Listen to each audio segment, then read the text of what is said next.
हरे कृष्णा। आप सभी का स्वागत है। तो हम कृष्ण के बालपन की चर्चा कर रहे हैं। अब अद्भुत अद्भुत लीलाएं प्रकट होंगी भगवान की। तो आगे जो भक्त हैं वो कहते हैं, करने लगे ये धूम जो गिरधारी नंदलाल, एक आप और दूसरे साथ उनके ग्वाल बाल, माखन दही चुराने लगे सबके देखभाल, दी अपनी दूध चोरी की घर घर में धूम डाल, ऐसा था बांसुरी के बजैया का बालपन, क्या क्या कहूँ मैं कृष्ण कन्हैया का बालपन। तो क्या कह रहे हैं कि धूम यानी कि पूरे उसमें भगवान ने हल्ला सा बोल दिया, जैसे बोलते हैं इसकी धूम मची हुई है इस व्यक्ति की।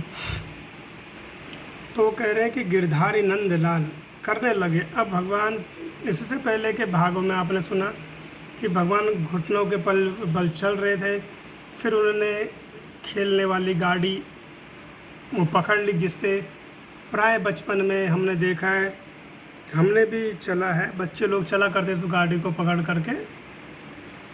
अब तो खैर वो मिलते ही नहीं है। अब वो भगवान अब क्या है, पैरों से चलने लगे। अब उन्होंने अपना एक दल बना लिया और दल का नाम क्या रखा, भगवान ने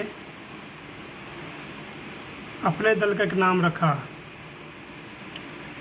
कि वो दल का नाम था नंद लाल चोर दल। भगवान ने दल का नाम रखा कि नंदलाल। एक गफलत नहीं हुए हैं, उन्होंने चौर्य विद्या के ऊपर पुस्तक लिखी है गफलत मूली। तो उन्होंने एक चोरी के ऊपर पुस्तक लिखी है, जैसे योग के ऊपर पुस्तक है, योग के ऊपर पंतजलि ने पुस्तक लिखा है। तो उस पुस्तक के अंदर वो चोरी की एक से एक विधियाँ बताते हैं कि कैसे चोरी करनी चाहिए, कैसे सेंध लगानी चाहिए, कैसे घर में चढ़ना चाहिए, कि जैसे घर में जो व्यक्ति सो रहा है उसको पता ना चले, या चोरी अगर करनी तो कोई ध्वनि ना हो, कोई आवाज़ ना हो। लेकिन गोपियाँ कहती हैं, जब कृष्ण की वो लीला देखती चोरी करने की, तो वो कहती हैं, अरे सखी, ये तो गफलत मुनि का भी बाप निकला। तो वैसा वास्तव में सत्यता तो यही है कि भगवान तो सभी के बाप हैं, सारी विद्याएं उनसे निकली हैं, चोरी हो या कुछ भी हो। तो कहते हैं, एक आप और दूसरे साथ उनके ग्वाल बाल, यानी भगवान ने अपना एक दल बना लिया और फिर चोरी करने जा लगे, घर घर में जा कर के माखन दही चुराने लगे और अपनी दूध चोरी की घर घर में धूम मचा डाली उन्होंने। तो माखन चोरी की लीला क्या है, इसके पीछे भक्त और भगवान का भाव है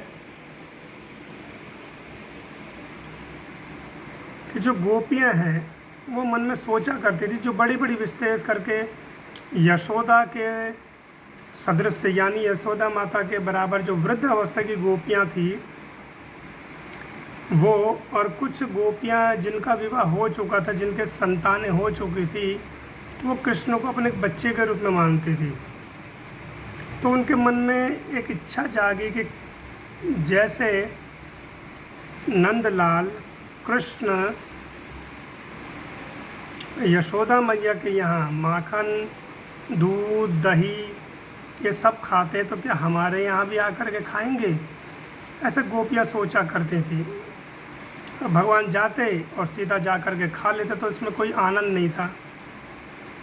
तो भगवान ने देखा कि सबकी ऐसी इच्छा है, तो भगवान ने अपना एक संगठन बनाया। और ये जो ग्वाल बाल हैं, ये पूर्व जन्म के ऋषि मुनि हैं, भगवान के सेवक हैं। कुछ जो राम जी के समय में वानर बन करके आए वो भी यही है। और राम रूप में भगवान ने इनसे कहा, जब भगवान 14 वर्ष के लिए वन में गए थे और वहाँ पर इनको वानर लोग मिले, तो भगवान ने उनसे कहा कि देखो, इस जन्म में तुम्हें तुम्हारा कुछ सेवा नहीं कर पाया, तुमने मेरे साथ इतना समय दिया रावण युद्ध में सीता जी को ढूंढने के लिए, पर मेरा जो अगला जन्म होगा उसमें मैं तुम्हें खूब तृप्त करूँगा। तो वही वानर, कुछ ऋषि मुनि ग्वाल बाल बन कर के आए और भगवान घर घर जाते थे और फिर वहाँ पर चोरी करा करते थे। जब चोरी करते थे तो कई बार क्या हो गया कि गोपियाँ उन्हें जो उनका माखन, मिश्री, दूध, दही, घी ये था, ये छिपा दिया करती थी और ऐसे स्थान में छिपाते जहाँ बिल्कुल अंधेरा हो कि कृष्ण ढूंढ ही ना पाए। लेकिन कृष्ण उस कमरे में जाते थे तो एक प्रकाश सा हो जाता था, उनके हाथ के कंगन जो थे उनसे प्रकाश निकलता था। तो भगवान उस वस्तु को देख लिया करते थे और फिर खाते थे और ग्वाल बालों को भी खिलाते थे, बंदरों को भी खिलाते थे। कई बार ये होता था गोपियाँ ऊपर छीके पर लटका दिया करती थी कि रस्सी का होता है छीका, उसे बहुत ऊपर लटका दिया करती थी। तो भगवान कंकड़ मार करके उसमें से दही निकाल लिया करते थे। कंकड़ लगा, दूध नीचे बहने लगा, दही बहने लगा, माखन बहने लगा। अपने मित्रों को कहते थे खूब जी भर करके खाओ। और नहीं तो जो लाठी होती थी उससे मटकी को फोड़ देना। ऐसे भगवान की अद्भुत लीलाएं होते रहती थी। तो गोपियाँ बाहर से तो रोष प्रकट करती थी, क्रोधित होती थी। वो कई बार कृष्ण को पकड़ लेती थी तो कान उनका पकड़ के बोलती थी, ले क्यों रे लंगर, ये बता नंद महाराज ने तुझे कब चोरी करना सिखाया? तो बोलते थे मेरे पिताजी तो अच्छे हैं, उन्होंने कोई चोरी करना नहीं सिखाया। तो ये तेरे अंदर कहाँ से गुण आ गए? और तू एक से एक उपाय ढूंढ लेता है चोरी करने के। हम तो बड़ी हैरान हो जाती हैं, बड़ी आश्चर्य पड़ जाती है कि तू ऐसे करता कैसे है। और कई बार ऐसा होता था कि गोपियाँ माखन निकालती ही नहीं थी। कई बार भगवान गोपी के घर में जाते थे, देखते थे माखन नहीं है तो अपने मित्रों से कहते थे, गोपी छिप करके सुना करती थी, वो जानबूझ करके करती थी कृष्ण को खिंचाने के लिए, खींच जाए कृष्ण जिससे। तो क्या करती थी कि माखन निकालती नहीं थी। तो कृष्ण जब जाते थे ग्वाल बालों के साथ, देखते थे माखन नहीं है तो कृष्ण भी खींच जाते थे और कहते थे, मित्रों ये घर तो शमशान के बराबर है, यहाँ तो कुछ खाने के लिए नहीं है।